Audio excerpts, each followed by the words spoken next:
Saint-Esprit, nous te donnons gloire pour cette présence qui est pour toi. Nous te donnons gloire pour la présence de notre Seigneur Jésus-Christ. Nous te donnons gloire pour la présence de Dieu le Père. Et nous te donnons gloire pour la parole qui est la vérité. Merci de prendre le contrôle de tout. Toi qui es le chef de tout. Toi qui es le maître, le conducteur, le chef de l'Église. Dirige-nous et permets-nous d'enseigner la justice et la vérité. Afin que nous fassions des disciples. Ô Dieu, accompagne-nous maintenant. Que la bouche de l'homme soit éloignée maintenant. Et que la bouche de Dieu parle avec justice et avec vérité.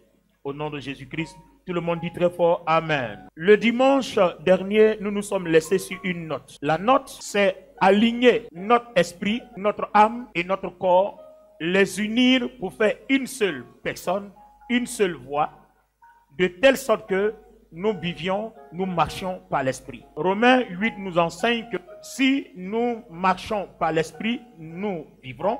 Mais si nous marchons par la chair, nous mourrons. Et celui qui vit par l'esprit est agréable à Dieu et tout lui réussit. Notre objectif est de réussir à marcher par l'esprit. Alors, comment procéder? Nous avons commencé notre analyse, notre décryptage depuis Jean 3,16 et nous avons utilisé comme analyse Jean 15, verset 1 jusqu'au verset 17. Nous avons montré que l'amour, la foi, la vie éternelle, la justice, la vérité parlent le même langage. L'amour, c'est la justice c'est la foi c'est la vérité c'est le salut. Tout parle le même langage. Nous n'allons plus revenir dessus. Nous savons désormais que nous devons pratiquer la justice comme Jésus-Christ lui-même est juste. Et la question qu'on a posée, comment on peut reconnaître qu'une personne est juste? Quelle est la vie détaillée du juste? Et comment aligner l'esprit, l'âme et le corps pour que nous puissions vivre sans péché, parce que telle est la vie des justes. Voilà là où nous sommes arrêtés dimanche dernier. Alors allons-y dans le psaume chapitre 51, on va lire jusqu'au verset 4. Ô Dieu, aie pitié de moi dans ta bonté. Selon ta grande miséricorde, efface mes transgressions.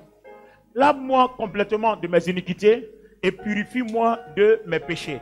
Car j'ai péché contre toi seul et j'ai fait ce qui est mal à tes yeux. Là, le verset qui concerne, il dit maintenant, en sorte que toi, tu seras juste dans ta sentence, sans reproche dans ton jugement. Donc, quand Dieu juge, son jugement est sans reproche. Donc, si la Bible te demande de mener une vie juste, c'est que tes faits et gestes, ton caractère envers ton prochain et vis-à-vis de Dieu est sans reproche. Le jugement est sans reproche. Nous avons vu dans le psaume chapitre 11, le verset 7 que Dieu est juste et Dieu aime la justice. Et la justice se rend sans reproche. Toutes les fois que dans ta relation avec ton prochain, il y a un fait qui te reproche quelque chose, pour Dieu, tu n'es pas dans l'amour, donc tu ne demeures pas en lui. Alors, nous allons aller dans Éphésiens chapitre 4, versets 23 à 24. Et à revêtir l'homme nouveau, créé selon Dieu, dans une justice et une sainteté que produit la vérité. Donc, si toi et moi, nous sommes nés de Dieu, c'est-à-dire si nous sommes nés de nouveau, notre vie a pour base, ou bien pour slogan, la justice, mais pour la vérité. C'est la vérité et c'est la vérité qui nous rend purs. Alors, si je dis tout de suite que l'ancien Abed est saint, l'ancien Abed est pur, ce n'est pas parce qu'il porte un vêtement blanc, mais c'est parce qu'en lui, il y a la vérité. Et quand il agit, quand il parle, il produit la vérité. Donc, à partir de son fruit, on reconnaît ce qui est en lui. Or, la Bible dit quoi? La vérité est sainte, la vérité est pure et la vérité est irréprochable. Donc, tout ce qui est irréprochable est pur, tout ce qui est irréprochable est saint.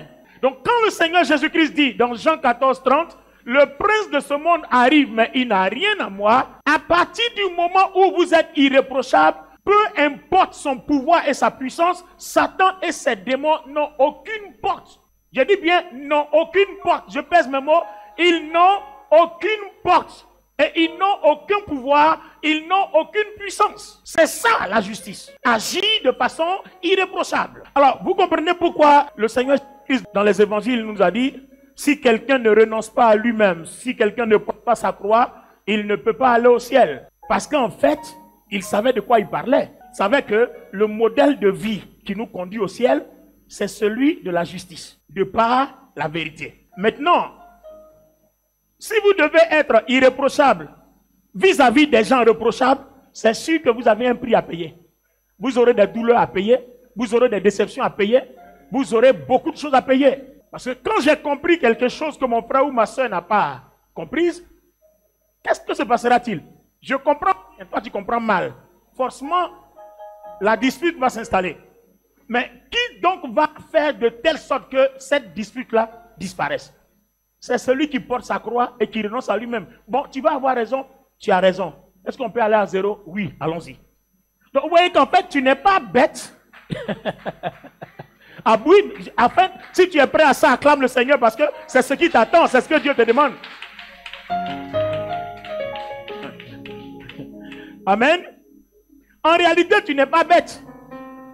Mais si par toi, la vérité existe, si par toi, la justice existe, alors Dieu dit quoi? Tu es heureux. Je vais lire Matthieu chapitre 5, verset 6, verset 10 et puis verset 20. Heureux ceux qui ont faim et soif de la justice, car ils seront rassasiés. Donc, si j'ai envie d'avoir faim, celui qui me tape, je le tape. Mais si je veux être rassasié par Dieu, celui qui me tape, je remets mon soin entre les mains de la justice. C'est ça porter sa croix. C'est-à-dire, en temps normal, tu as le droit de réagir. Mais comme tu as d'autres priorités, ça ne t'intéresse pas. Ça ne fait pas de toi quelqu'un de malheureux, de minable ou de faible, mais au contraire, devant Dieu, tu es le plus fort. Parce que Paul dit, la puissance de Dieu s'accomplit dans ma vie à travers mes faiblesses. Mais les faiblesses, c'est quoi? C'est la justice qui fait que je ne réagis pas. Mais sinon, en réalité, je ne suis pas faible. Donc, la puissance de Dieu s'accomplira dans ta faiblesse. Mais pour quelle base? Parce que tout simplement, tu recherches la paix, tu recherches la vérité. Je continue avec Matthieu. Le verset 10 dit, heureux ceux qui sont persécutés pour la justice, car le royaume des cieux est à eux. Le royaume des cieux est à eux. Il a dit à Nicodème, si tu ne nais pas d'eau et d'esprit, le royaume de Dieu n'est pas à toi. Maintenant, il dit, si tu ne pratiques pas la justice, donc en fait, ceux qui sont nés de nouveau, ce qu'on leur demande, c'est la justice. Sinon, le royaume de Dieu ne sera pas à eux. Donc, tout chrétien qui ne pratique pas la justice ne sera pas surpris que le jour de sa mort, il ait la direction de l'enfer, ou le jour de l'enlèvement, il reste ici pour la grande tribulation. Amen ou amen pas? Je m'en vais dans le verset 20. Je suis toujours dans Matthieu 5. Car, je vous le dis, si votre justice ne surpasse pas celle des scribes et des pharisiens, vous n'entrerez point dans le royaume des cieux. Vous êtes chrétien. Si ce que vous faites ressemble à ce que les païens font, sachez que vous avez le même sort qu'eux. Alléluia. On dirait que le culte de ce matin n'offre pas un cadeau. Hein? Amen. Alors, il y a une chose que toi et moi, on a besoin de comprendre. Je voudrais que tu vérifies avec moi cette chose-là dans 1 Pierre 2, le verset 24. Lui qui a porté lui-même nos péchés en son corps sur le bois, afin que, morts au péché, nous vivions pour la justice. Lui, par les meurtrissures duquel vous avez été guéris. Alors, les amis, le verset n'est pas clair. En fait, la vie qu'on nous demande à l'église ici, on vit pourquoi? Pour la justice. 1 Pierre 2, 24. Toi et moi, on vit que pour la justice. On ne vit pas pour autre chose. On vit que pour pratiquer la justice. Et si cette justice-là ne dépasse pas celle des païens, ne dépasse pas la justice des personnes qui se disent chrétiens ou chrétiennes, on ne peut pas entrer dans le royaume des cieux. Ça veut dire qu'en fait, beaucoup sont appelés, mais peu sont élus. Il y a catégorie de chrétiens. Il y a chrétiens qui pratiquent une sorte de justice, et puis il y a chrétiens qui pratiquent la justice et la vérité. Donc la vie chrétienne consiste à pratiquer la justice. Alors, ce que vous allez commencer à me demander, c'est quoi la justice? Ben écoutez, on y arrive, c'est là-bas qu'on s'en va. Amen. Nous vivons que pour la justice. Nous savons que la justice est sans reproche. Donc, en gros, si je marche avec Pasteur Oufoué, tu vois, non? On est des hommes, nous sommes des hommes. Il peut arriver qu'il y ait des problèmes entre nous. Ça, vous ne pouvez pas échapper à ça. Vous ne pouvez pas échapper à ça, sauf si vous n'êtes pas des êtres humains. D'accord? Mais le problème, quand des problèmes arrivent, à quoi je pense pour qu'il y ait la paix? Puisque moi, dans mon modèle de vie, j'ai formaté ma tête. Je dois être irréprochable. Donc, dès que je me rends compte que je suis reprochable, la chose, je vais vers mon frère. Ah, hier j'ai fait ça. Excuse-moi. Tout de suite, le sang de Jésus répare ma figure. Donc, ce que Dieu attend de toi, c'est que avant de poser un acte, tu réfléchisses. Est-ce que dans ce que je suis en train de faire, Dieu me reproche quelque chose? Voilà la vie chrétienne en fait. Et c'est pour ça qu'on nous demande d'être sage. Parce que la sagesse commence par là. Le proverbe dit, celui qui ne réfléchit pas avant de parler commet toujours un péché.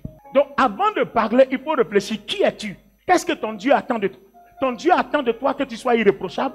Donc si je ne dois pas être reprochable, je dois m'arranger à ce que tout ce que je dis, avant de le dire, je réfléchisse bien. Je pense bien. Est-ce que ça ne va pas choquer? Est-ce que ça ne va pas blesser? Est-ce que ça ne va pas détruire? Est-ce que ça ne va pas faire mal?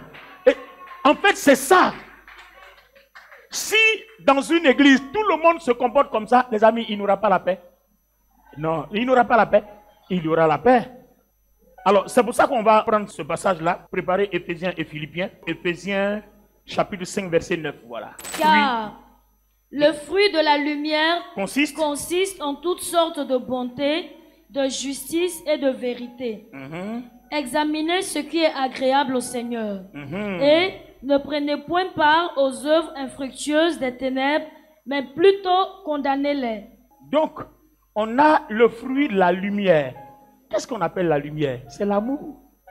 Dieu est amour dans 1 Jean 4, 8. Et puis dans 1 Jean 1, Dieu est lumière. Donc en fait, si vous voulez que la lumière de Dieu demeure en vous, vous devez être irréprochable en ce sens que votre caractère doit être revêtu de bonté, de fidélité, d'intégrité. Lis-moi ce qui se passe ici, là. Bonté, justice et de vérité. Maintenant, c'est dans cette pratique-là qu'il y a le problème. En fait, c'est là qu'il y a le problème. Et le problème, demande à ton voisin quel est le problème. Alors, le problème est que moi j'aime la bonté, toi tu aimes des querelles. Comment nous deux on va s'asseoir pour parler le même langage? Moi j'aime pas les histoires, toi tu aimes les histoires. Moi je suis doux, toi tu es coléreux.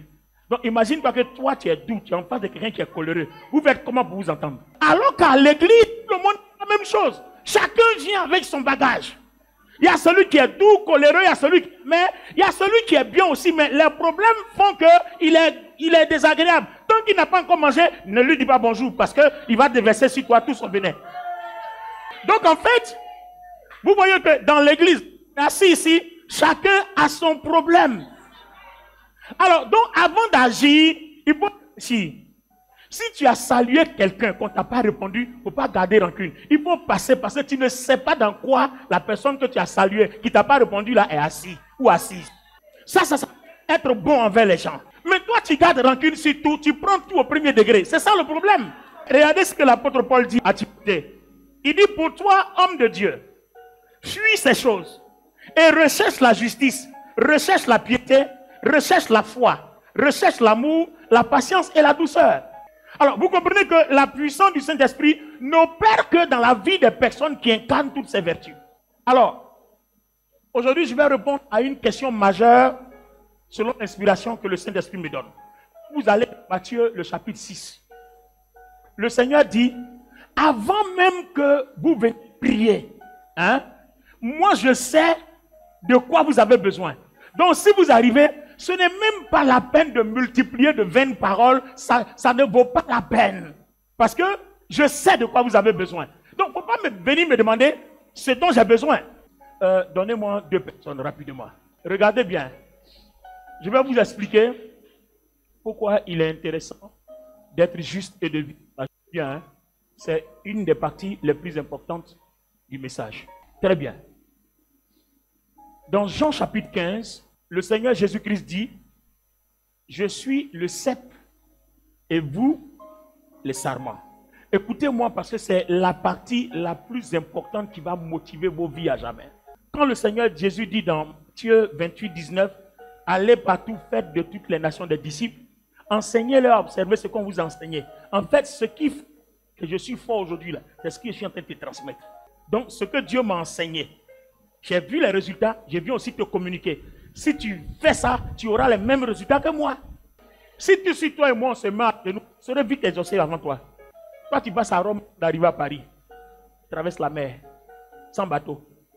Est-ce que vous comprenez ce que je dis? En fait, j'ai parlé en parabole. Amen. Toi tu prends avion, tu t'en atterris. Moi je traverse sans bateau, sans avion, et puis arrive. Je vais te montrer. Jésus dit dans Jean 15, je suis le cep et vous les sarments. Tout sarment qui est attaché à moi, donc, Marie-Laure est cep, c'est-à-dire la branche de l'arbre attachée au tronc qui est Jésus qui est le sarment. Connecte pas comme ça. Les amis, regardez bien. Est-ce qu'il y a une différence entre le tronc d'arbre et la branche? C'est la même nature. Donc, la puissance de Dieu qui coule dans le tronc, fait quoi? Coule dans la branche. Au-delà de ça, il dit à la branche, si tu aimes ton prochain, si tu demeures en moi, si tu pratiques mes commandements, alors moi, je vais demeurer en toi. Toi, tu vas demeurer en moi. C'est-à-dire, ce qui est en moi là, je vais déposer en toi. Et ce qui est en toi là, je vais prendre. Et c'est pour ça que tu portes du fruit. Quand je déverse ce qui est de moi en toi, tu portes du fruit. Lui là, lisez Colossiens chapitre 2. Dieu l'a établi au-dessus de tout nom. Dieu l'a établi, Dieu, dans 1 Jean 5, le dernier verset. En lui, il y a la puissance. En lui, il y a la vie et en lui, il y a la guérison. Tout à l'heure, on va vous lire le verset. En lui, il n'y a point d'iniquité. En lui, tout est vie, tout est pur. C'est-à-dire, s'il rentre en toi qu'il y a quelque chose qui n'est pas à sa place, à cause de la vie qui est parfaite, tout ce qui est en toi devient parfait. Si sa vie rentre en toi, il n'y a pas de raison que la maladie continue de demeurer en toi. Parce qu'en lui, il n'y a pas de maladie, en lui, il n'y a pas de mort, en lui, il n'y a pas de ténèbres, en lui, il n'y a pas d'iniquité. Donc, quand il rentre en toi, il te purifie et il te fait même chose comme lui. Et Jean 4 dit, tel il est, tel nous sommes. Donc, quand je m'en vais en prière pour aller prier, je ne vais pas pour demander la voiture, la maison, l'argent, le mariage, non. Parce que il a l'or et l'argent. L'argent, c'est lui. Le mariage, c'est lui. La voiture, c'est lui. Les biens, c'est lui. S'il est en moi, je demande quoi encore? S'il est en toi, tu demandes quoi?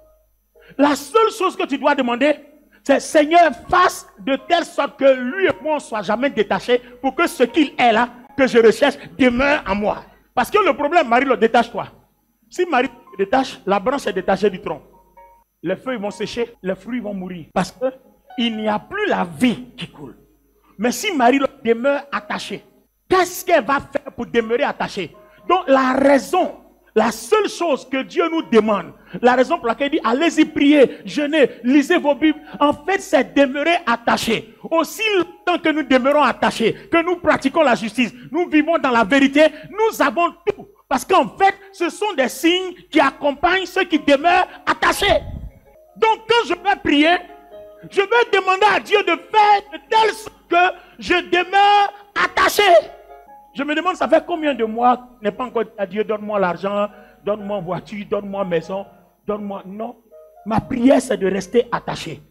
Et si je suis convaincu, j'ai l'assurance que je reste attaché, je loue Dieu chaque jour. Quand je finis de lui demander de faire l'effort que je demeure attaché, faites ma prière, Seigneur, merci parce que tout ce qui est argent est à ma disposition. Merci parce que tout ce qui est voiture est à ma disposition. Merci tout ce qui est gloire est à ma disposition. Parce que ce que tu es, c'est ce qui est en moi. Je proclame la manifestation. Je glorifie ton nom pour la manifestation. La manifestation de telle chose. La manifestation de telle chose. En fonction de tes besoins, tu ne demandes pas, mais tu loues le Seigneur. Parce qu'il sait que tu en as besoin. Il est déjà prêt à te les donner. Donc quand tu pratiques la justice, lui-même il te les donne. Donc toi, ta prière devient une louange qui célèbre Dieu pour ce que tu as déjà.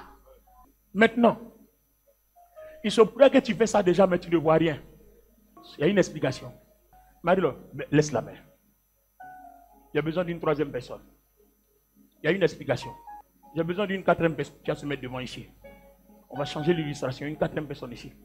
Alors, je suppose que le frère Anderson est une personne en 3 parties. D'accord? Parce que c'est ça le problème. Peut-être que ce que je dis là, quelqu'un loue Dieu déjà, mais la personne ne voit pas. Anderson est une personne en 3 parties. Voilà Anderson que vous voyez. D'accord? Donc, c'est sa personne. Quand on dit Anderson, lève les 2 mains. C'est lui qui est là. Mais Anderson a un esprit. Anderson a une âme qui est sa volonté. Donc l'âme, c'est ça, c'est sa volonté. D'accord? Marie le met là sur ses épaules. Voilà, c'est son âme qui est là, c'est sa volonté. Et puis Anderson a une chair.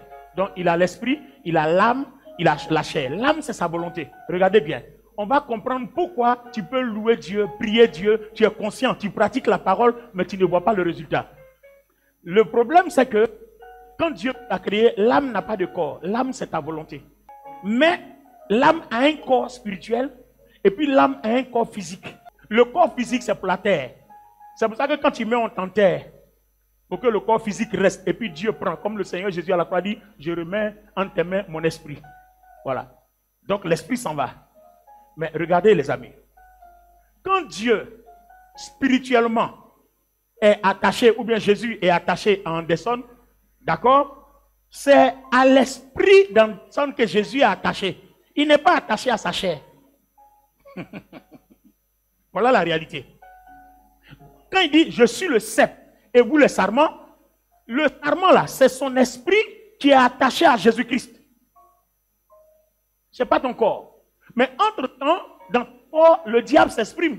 Il s'exprime par l'impudicité, il s'exprime par la rancœur, il s'exprime par la jalousie, il s'exprime par la colère, il s'exprime par l'hypocrisie, il s'exprime par la méchanceté, il s'exprime par toutes sortes de mauvaises choses, enfin toutes sortes de mal.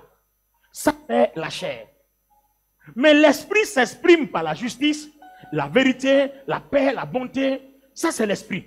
Alors, l'âme va être entre ce qui est de la chair et ce qui est de l'esprit. Donc, ce qui est de l'esprit ne descendra jamais dans ton âme. Parce que c'est quand ça descend dans ton âme que ça se manifeste physiquement. Parce que quand ça descend dans ton âme, lui, il va prendre le contrôle du corps. C'est à partir de là qu'on a la libération physique. Donc, quand tout ce que le Seigneur est, bénédiction, gloire, puissance, quand ça quitte son esprit, que ça arrive dans son âme, la chair dit non, je ne veux pas. La chair aussi envoie des passions très fortes. Donc, il y a un qui veut dominer, l'autre veut dominer. Donc, celui qui réussit à prendre le contrôle devient tout ce qui est en lui, c'est ce qui se manifeste. C'est-à-dire, si l'esprit arrive à prendre le contrôle de l'âme, c'est les choses qui sont dans l'esprit se manifestent. Donc, vous verrez la gloire de Dieu dans votre vie quotidienne tous les jours. Mais si c'est le corps qui prend le contrôle, ben, vous verrez les blocages, autrement dit, la gloire des esprits mauvais sur vos vies. Et comme vous croyez quand même en Jésus, et puis à côté de ça, vous êtes encore charnel, donc aujourd'hui ça marche un peu, demain ça marche pas un peu, et c'est comme ça que ça va. Aujourd'hui c'est un blocage, demain ça réussit, après c'est autre chose, donc tu es descends, montez, je descends, je monte, et puis Seigneur, où es-tu? Seigneur, je n'en peux plus, Seigneur, je suis fatigué. En fait, le combat que Satan n'a pas réussi au ciel, il continue de mener ça contre Dieu, mais en nous, à partir de la chair. Et Jésus-Christ aussi, son combat qu'il a gagné à la croix sur les œuvres des ténèbres, il manifeste cette victoire dans notre esprit. Alors, Éphésiens 6:10 dit quoi? Éphésiens chapitre 6, le verset 10 dit quoi? Puisez dans les forces toutes puissantes du Seigneur Jésus-Christ. Confirme-nous par la lecture. Bible du semeur. Bible du semeur, voilà. Pour conclure, puisez votre force dans le Seigneur. Puisez votre force dans le Seigneur. Et dans sa grande puissance. Et dans sa grande puissance, mais qui est où? Qui est dans votre esprit depuis qu'il est mort à la croix. Et depuis que tu es baptisé, cette force-là est dans ton esprit. Ce que Colossiens 2 dit, il les a vaincus, il les a entraînés en spectacle. La force-là, c'est pas quelque part, ça est dans ton esprit. On te demande de puiser pour envoyer ça dans ton corps. Come on! On a disposé pour nous, on demande de puiser pour envoyer ça dans notre corps. Donc toi, ton vrai combat, la raison pour laquelle tu pries, tu jeûnes, tu lis ta Bible, c'est pour que ce qui est dans ton esprit se déplace pour prendre le contrôle de ton corps et tes problèmes sont résolus. Alors pourquoi vous ne me posez pas la question comment on puise? Voilà tout le problème. Comment on puise? Dimanche prochain. Dimanche prochain. Lève les mains. Tiens-toi debout. Reste. Pour conclure. Puisez dans les forces toutes puissantes du Seigneur Jésus. C'est tout ce qu'on te demande. C'est pour ça qu'on te demande de lire la Bible tous les jours. C'est pour ça qu'on te demande de jeûner et de prier. Lève-toi dans la nuit quand le Seigneur te met à cœur. Lève-toi. Pendant que tu pries, tu déplaces quelque chose de ton esprit vers ton corps. Donc aujourd'hui, pour unir notre esprit, notre âme et notre corps, pour devenir vrai chrétien, c'est-à-dire un juste, qui est sage, qui est conduit par l'esprit, on te demande une chose, de puiser. Ça, c'est l'élément numéro 1. Comment puiser? Prier, jeûner, lire la Bible. C'est le premier pas. Si tu n'as pas pu unir ton esprit, ton âme et ton corps, tu seras un bon chrétien. Dans ton corps, il n'y a que colère, il n'y a que jalousie. Mais si tu puises, tu vas voir au fur et à mesure, toi-même tu te sens maintenant quand on te tape sur la joue gauche, ça ne te dit rien. C'était mon plus grand combat. C'était mon plus grand combat. Si vous ne réussissez pas ce test, ce qu'on a lu ici, vous n'avez pas votre place dans le royaume de Dieu. Si vous ne réussissez pas ce test, vous n'avez pas votre place dans le royaume de Dieu. Je peux vous le démontrer dans les Écritures. Il y a un verset qui peut bien expliquer cela. Ça va nous permettre de comprendre quelque chose. Vous allez comprendre quelque chose. Je m'en vais dans Apocalypse. Le verset dit, quand toutes choses seront finies, il va créer un nouveau ciel et une nouvelle terre où la justice habitera. Où la justice habitera. Je ne sais pas si parmi vous quelqu'un l'a déjà. Où la justice habitera. Lis-moi 2 Pierre 3,13. 3,13, c'est ça. Mais nous attendons selon sa promesse. Nous attendons selon sa promesse. De nouveaux cieux. Et une nouvelle terre. Où la justice habitera. Waouh. Où la justice habitera. Donc, la raison pour laquelle on insiste que tu ne vis pas dans la justice, tu ne peux pas aller là-bas, parce que tu t'en vas dans un lieu de justice éternelle. Donc, ne vont là-bas que ceux qui sont habitués à pratiquer cette justice ici. Tellement simple. Attendez, je peux vous donner un exemple simple. Je vous donne un exemple simple. D'accord? Donne-moi un amen que je te donne mon exemple. Bien. Vous quittez au village. Il y a une cérémonie à l'hôtel Ivoire. Vous n'êtes jamais venu à Abidjan. Les gens qui sont habitués à Abidjan, quand ils arrivent, ils savent comment ils s'assoient. Ils savent d'abord où on rentre et ils savent qu'on garde au parking. Au village, on colle les vélos au mur. Ici, il y a le parking. Vous voyez que celui qui arrive, il va commencer à se demander, mais il est perdu. Non, il est perdu. Non, ce que je dis n'a pas de sens. Il est perdu. Parce que le milieu ne lui est pas familier. Le milieu ne lui est pas habituel. Il est perdu. Il est dépaysé. Donc, s'il ne demande pas à se renseigner pour apprendre ce qu'on fait là-bas, qu'est-ce qui sera pour lui? L'humiliation, la honte. Il va aller s'asseoir quelque part. On va le nom, il lève pas. Ici, là, c'est place réservée. Il va s'asseoir. Non, c'est réservé. On va s'appeler. Non, c'est réservé. Alors que quand vous êtes habitué au milieu, vous connaissez déjà que là où je m'en vais, il y a des places réservées, il y a des places de temps en temps. C'est mieux que j'aille m'asseoir au fond et qu'on vienne me dire, viens t'asseoir devant. Est-ce que vous comprenez? Donc, vous voyez que vous ne pouvez pas posséder un lieu que vous n'avez pas possédé depuis la terre. Non, vous ne pouvez pas posséder le ciel si vous n'avez pas possédé déjà le ciel sur la terre. Donc, avant d'aller au ciel, le ciel se possède sur la terre. Le ciel va t'éduquer. Le ciel va te transformer. Le ciel va te délivrer. Le ciel va te purifier. Et quand tu arrives là-bas, ce que tu es habitué à vivre là, c'est la continuité. Donc, on ne va pas te transformer. Là-bas, il n'y a pas un lieu, il n'y a pas de formation. La formation, non, mais c'est vrai, il n'y a pas de formation là-bas. On te forme ici pour t'envoyer au service. Vous n'avez vu un fonctionnaire qu'on envoie sans avoir fait son stage, bien sans avoir fait sa formation. On va te former, on va dire d'abord, va aller. Quand tu finis, on va te mettre auprès d'un ancien. Tu vas apprendre le travail. Et puis maintenant, on te dit, va sur le terrain. Mais si tu sors même, on te balance sur le terrain, mais tu vas faire n'importe quoi. Alors que là-bas, c'est un lieu parfait, on ne peut plus faire n'importe quoi. Il n'y a que les gens entraînés qui vont là-bas. Donc il dit à Nicodème, si tu ne nais de nouveau, tu ne peux pas aller là-bas. Tu as vécu par la chair, maintenant vis par l'esprit, pour que l'esprit continue là-bas. Come on somebody. Tenez-vous debout maintenant.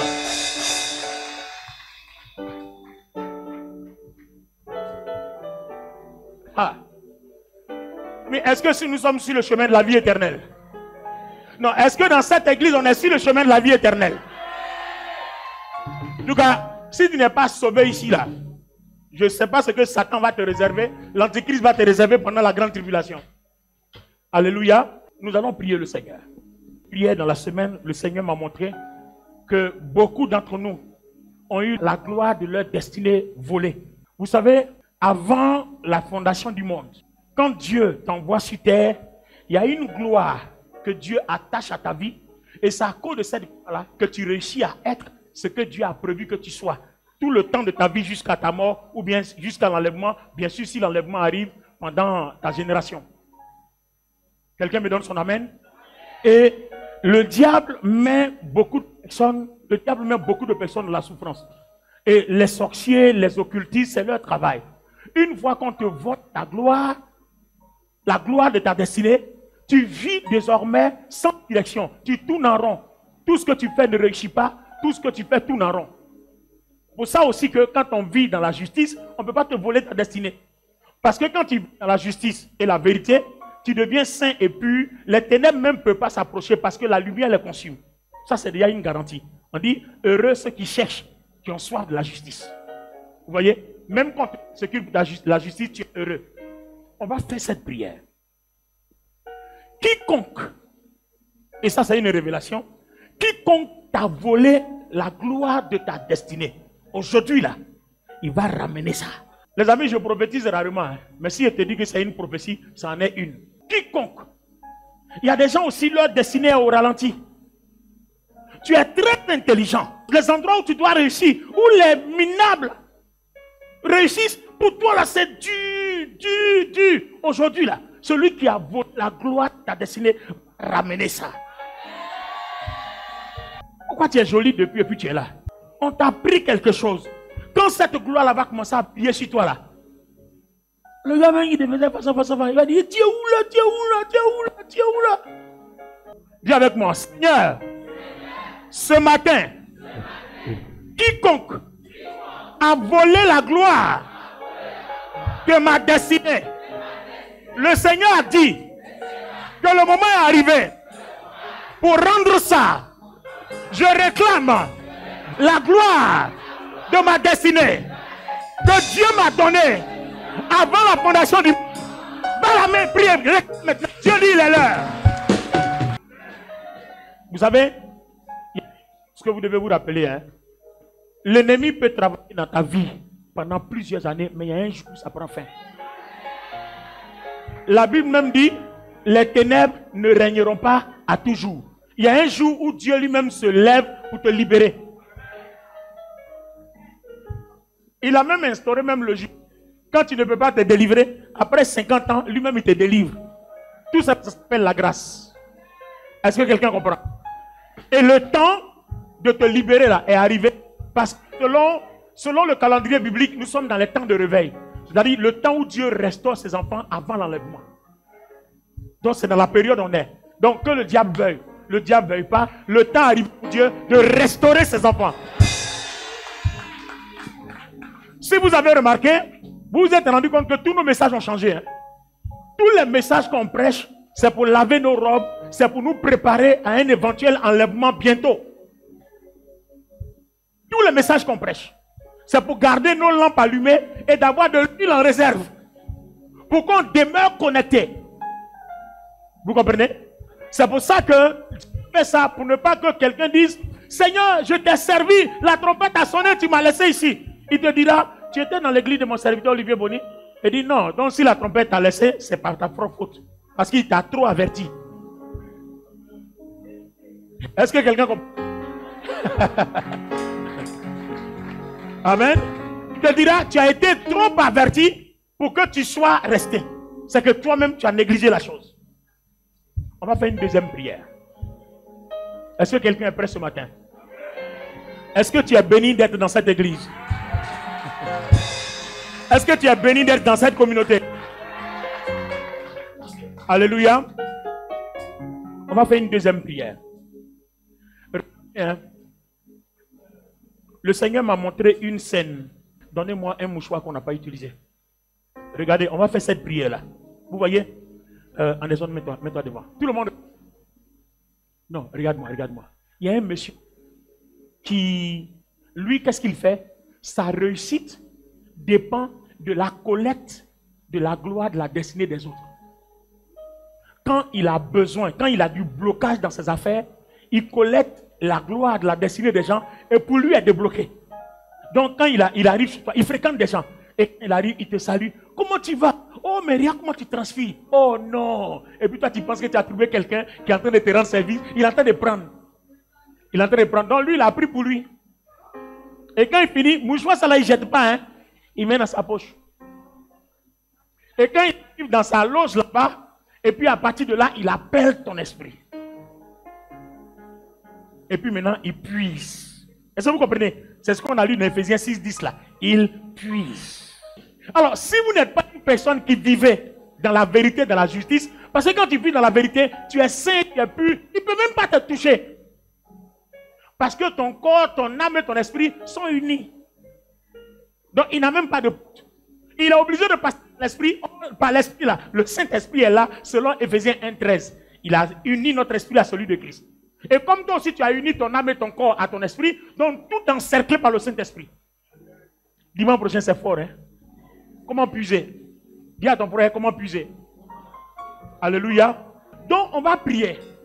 Si dans ta vie quelqu'un a pris, l'expression, son ta culotte ou ton slip, ou bien un vêtement, un sous-corps, ou bien un mouchoir, tu as pensé qu'il te fait du bien, et puis il fait comme ça. C'est pour ça que quand je suis dans les endroits, si quelqu'un vient, il prend un mouchoir, quand il finit de suer sa bouche, il dit donne-moi. C'est ma chienne, non? Non, maman, tu as jeté à la poubelle. Donc maman, il a gardé moi, mais elle dormi avec ça. Aïe, ce que je dis n'a pas un sens. C'est ma chienne. Quand tu as fini là, c'est pour moi. Donc, au lieu d'aller jeter à la poubelle, je préfère conserver ma chienne. Donne-moi et mets dans ma propre poche. Ben oui. Ne permettez plus à aucune personne, ne serait-ce que mettre même la main sur votre tête. Quand souvent les hommes les tentent là. Ah, ça va mon fils. Non, tu es béni. Tu es béni. Toi, tu es mon père spirituel, tu as même posé les mains. Pourquoi? Depuis quand tu as ton autorité établie sur moi, tu vas mettre la main sur ma tête. Donc quand il fait comme ça là, il prend. Il fait comme ça, il prend. Toi, tu penses qu'il est en train de te congratuler. Quand il fait comme ça là, il a tout pris. La dernière prière, ça là. Tu vas framponner en prière, tu ne vas pas t'arrêter. Hein. Toute personne qui t'a déjà fait ça, qui est la source de tes échecs et de tous les blocages, le Seigneur dit actuellement là, il doit ramener. J'ai parlé à quelqu'un par le Saint-Esprit. Seigneur, nous sommes dans les temps de réveil. Je te prie, au nom du Seigneur Jésus-Christ, ma main est levée vers le trône de Dieu. Toute personne ou tout esprit qui m'a pris la gloire de ma destinée, ne serait-ce même qu'une petite partie, je réclame cela au nom de Jésus et j'appelle la gloire de ma destinée à la restauration. Prie le Seigneur, prie le Seigneur, prie le Seigneur. Alléluia. Est-ce que tu te sens bien dans ton esprit? Est-ce que tu sens le vent du réveil? Alléluia.